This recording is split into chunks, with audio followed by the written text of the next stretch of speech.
অনেক রিলেটিভ আছে, আত্মীয় স্বজন আছে যাদের কাছ থেকে আমি সম্পর্ক নষ্ট করে ফেলছি, তারা সবসময় নেগেটিভিটি নিয়ে থাকে। সেই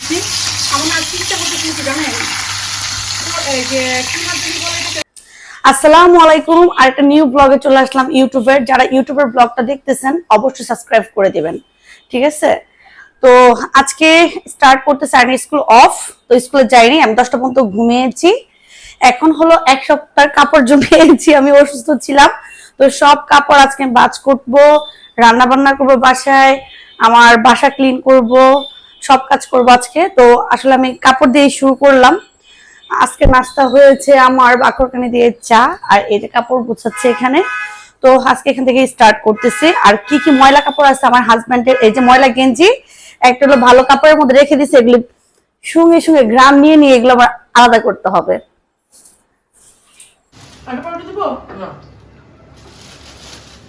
আমি বললাম তখন চা খাইছি, নাস্তা খাইনি, আইনের টিচার গেলো, এখন বাজে প্রায় 1:30 না, একটা উপরে হচ্ছে না, 1:30টার মতো বাজে। আমি বললাম পুরো আলমারি ধরছে আজকে। আচ্ছা তো রাকিব ভাইয়া খাচ্চর এইটা আর আরিয়ানের আলমারি শুরু করে গুছিয়ে দিতেছি। এই রুমে এটা থাকে রাত ইউজ করার কাপড়। আর এই যে নাস্তা মাত্র শেষ করলাম আমি, মানে আরেকবার চা খাবো, খেয়ে তারপর কাজ স্টার্ট করবো। আর এখানে আরিয়ান বলো, টিচার গেছে কি কি করলাম? ওই ম্যাথটা দেবো, সুন্দর করে বলো। ম্যাথটা কেটে দিই। ম্যাথটা না, ম্যাথ আরিয়ান ম্যাথ কোর্স শুধু ম্যাথে করাইছে। 4 দিন স্কুল বন্ধ, দেখে কতটুকু আরিয়ানকে পড়ানো যায় আর কি। কালকে আবার কোচিং আছে, দৌড়াবো কোচিংয়ে। সো আমি রান্না করে এসে করলাম। এখানে আমি কই মাছটা ভালো করে ক্লিন করে ওয়াশ করে নিই, সেটা ভেন্ডি দিয়ে একটু আলু দিয়ে রান্না করবো মাখা মাখা করে। আর এখানে হলো বটবটি, এই যে বটবটিটা ভালো করে সিদ্ধ করে নিব। আমার অনেকদিন ধরে বটবটি খেতে ইচ্ছা করতেছিল, মানে ভর্তা, এটা ভর্তা করব। আর এইখানে আমি ডালের জন্য পাঁচফোড়ন দিয়ে শুকনো মরিচ দিয়ে একটা ডাল বাগার করবো। এখানে ডালটা সিদ্ধ করা আছে। এই যে আমার সব রান্না বান্না চলছে। আজকে বিকাল হয়ে গেছে, বাসার কাজ এখনো কমপ্লিট হয় নাই। বাসা দেখলে অবস্থা হয় একটা। আর আমি এতদিন এত অসুস্থ ছিলাম না, আমি কোনো কাজ করতে পারি নাই। আজকে আরিয়ানের বাবা আলমারিটা ভালো করে ক্লিন করে একদম সুন্দর করে কাপড়গুলো গুছিয়ে দিলাম ওদের। এখন শুধু আছে বাইরের কাপড়, যেগুলো একটু দামি আমাদের, ওইগুলা এগুলা কালকে ধরবো, ওগুলো গুছাবো এখানে। এত ক্ষুধা লাগছে আমার, প্রচুর ক্ষুধা লাগছে। আর আকাশের অবস্থা অনেকটা, এত রোদ উঠছিল, এখন থেকে বৃষ্টি হবে। বৃষ্টি হচ্ছে। হ্যাঁ, মাছটা একদম কড়া করে ভাজবো, ভেজে এই যে একটু ভেন্ডি ছিল, কচি কচি ভেন্ডি, অল্প একটু তরকারি করবো, মানে এতটুকুই ছিল আর কি কচি। তো ভাবছিলাম একটা ভর্তা করবো, আবার চিন্তা করলাম না, কই মাছ যেহেতু বের করছি, বোনা না করে আমি যেহেতু রান্না করি এটা ভালো লাগবে খেতে। কালকে যেহেতু আরিয়ানের 9টায় কোচিং আছে, যে আজকে অনেকগুলো রান্না করতেছে, যেন কোচিং থেকে এসে দুপুরবেলা আমরা খাওয়া দাওয়া শেষ করতে পারি। গরম হয়ে গেছে, ফ্রাই প্যান কিনতে হইব, ফ্রাই প্যান সব নষ্ট হয়ে গেছে আমার। বাগার, এটাকে বাগার বলে। কেন এটা না দিলে কি হয়? এটা আম দিয়ে ডালটা করে রাখছিলাম আমি। এটা না দিলে কি হয় বাগার?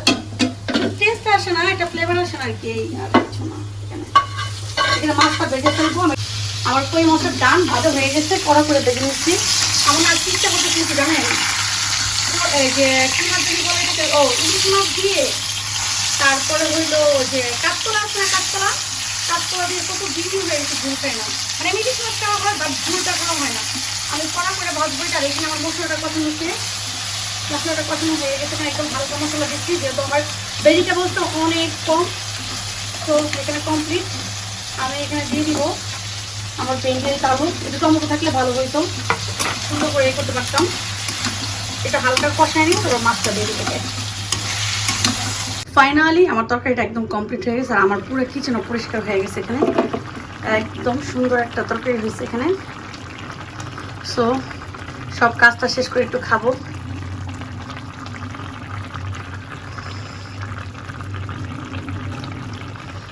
শেষ তরকারি একদম। আমার পুরো সব কিছু ক্লিন করে ফেলছে এখানে, আর কিচেন টিচেন যা ছিল, চুলা টুলা সব কিছু ক্লিন টিন করা শেষ। আবার সূর্য উঠে গেছে। সো এই টাইমটা হলো আমার চা খাওয়ার টাইম। হ্যাঁ, আমি সন্ধ্যার সময় নিজের জন্য একটা সময় বের করি। সেটা হলো বসে বসে চা খাই আর হলো আমি টিভি দেখি, কারণ এটা একদম আমার পার্সোনাল টাইম। প্রত্যেকটা মানুষের আমি মনে করি যে এটা পার্সোনাল টাইম থাকা দরকার। আমি একটু ইউটিউব দেখি, সবার ব্লগ দেখি, ভালো কিছু শেখার চেষ্টা করি আমি এখানে, এবং ভালো কিছু পজিটিভ যেগুলো আমি শেখার চেষ্টা করি এখানে। আমি নেগেটিভ থেকে অনেক বেশি দূরে থাকি, বিকজ আমি একটু মেন্টালি ডিপ্রেশনে থাকি, এই জন্য আমি নেগেটিভ থেকে সবসময় দূরে থাকি। এবং আমার অনেক রিলেটিভ আছে, আত্মীয় স্বজন আছে যাদের কাছ থেকে আমি সম্পর্ক নষ্ট করে ফেলছি, তারা সবসময় নেগেটিভিটি নিয়ে থাকে। সেই জন্য যাই হোক, আমি কি কি কাজ করলাম আজকে সারাদিন, অনেক কাজটা করছি এখানে, আপনারা হয়তো দেখতে পাবেন, অনেক কাজ শেয়ার করছি আপনাদের সাথে। ফার্স্ট অফ অল একটা কাজ আমি যেটা করছি, এটা রাকিবরা অনেকদিন ধরে বলতেছিলাম কিন্তু সে শুনতেছিল না, সেইটা হইলো যে এই যে কোণাটা এখানে টিভির তলের যে কোণাটা, এই কোণাটার মধ্যে ওর হেলমেট গুলি সব ফেলে রাখছিল, সব হেলমেট ফেলে রাখছিল, ময়লাতে ভরে গেছিল, এগুলো সব ক্লিন করে উপরে উঠাইছি।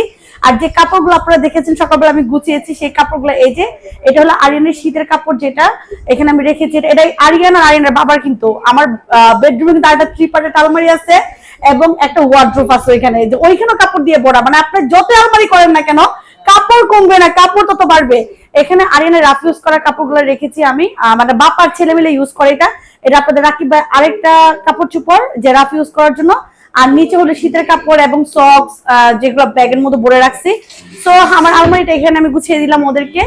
আর এই তো আজকের মতো এখানেই, সবাই অনেক ভালো থাকবেন, আল্লাহ হাফেজ। কালকে নেক্সট একটা ব্লগ আসবে। এখনো যারা আমার চ্যানেলটিকে সাবস্ক্রাইব করেন না, অবশ্যই আপনারা সাবস্ক্রাইব করে দিবেন, এবং যারা লাইক কমেন্ট করেন অবশ্যই লাইক কমেন্ট করবেন, তাহলে না উৎসাহ জাগে। আর আপনারা কি দেখতে চান আমাকে জানাবেন, যে এই ধরনের ব্লগ আপনারা চান।